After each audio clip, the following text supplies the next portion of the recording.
Hello বন্ধুরা, welcome to my new blog. কেকটা দেখছো কত সুন্দর হয়েছে।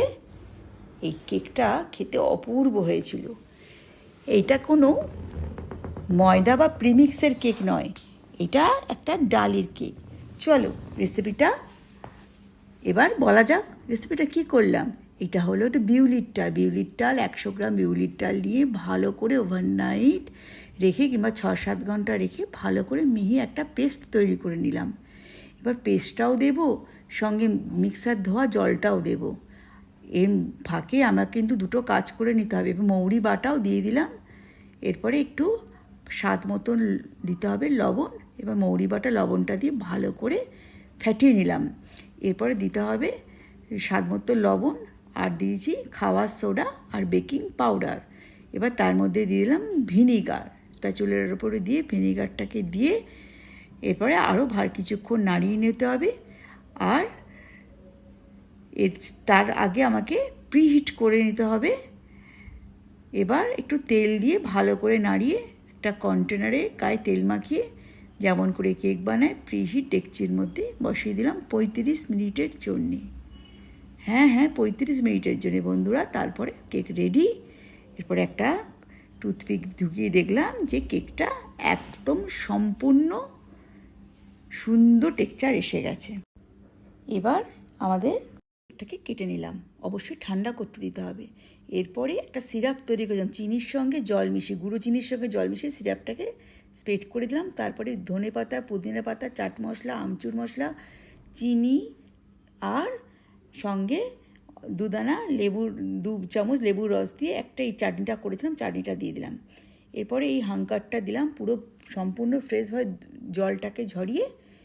জলটাকে ঝরাতে বাইরে রাখা যাবে না, দইটাকে ফ্রিজের মধ্যেই রাখবে, না দইটা টক হয়ে যাবে খেতে। তার মধ্যে একটু গুঁড়ো চিনি দিয়ে টেক্সচারটা সুন্দর হবে। এরকম একটা প্লাস্টিকের মধ্যে যে কোনো দুধের প্লাস্টিকও ভরে দিতে পারেন। এরপরে সেকেন্ড স্লাইসটা দেবো রীতিমতন। আবার রিপিট করব যে সুগার চিনি সিরাপটা দিতে, তারপরে ওই হাঙ্কারটা দিতে হবে। এবার আমার পছন্দ মতন আমি একটা ডিজাইন তৈরি করেছি। বন্ধুর একটা তেঁতুলের চাটনি লাগবে, পাল্প তৈরি করতে হবে। তেঁতুল, খেজুর, চিনি, জিরে ভাজার গুঁড়ো আর বিট লবণ স্বাদ মতন। আমি পছন্দ মতন ওই হাঙ্কারটাকে সাজিয়ে নিলাম। অবশ্যই এটা টেস্টফুল তৈরি করতে হবে। চিনি আর নুন, একটু হালকা নুন দিয়ে আমাকে এরকম প্লাস্টিকের মধ্যে তৈরি করে নিতে হবে।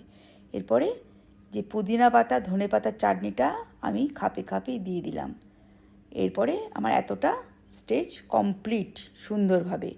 এরপরে নেক্সট স্টেপটা হলো যে আমি চাটনিটা করে রেখেছিলাম, এটা একটু ঘন হবে। ঠান্ডা করে অবশ্যই এগুলো আগে থেকে রেডি করে রাখবেন। সুন্দরভাবে চকলেট সিরাপের মতন চারদিকে স্প্রিঙ্কেল করে দিলাম। এবার গার্নিশের জন্যে আমি এখানে বেদানা কিংবা ডালিমের সিডগুলো দিলাম।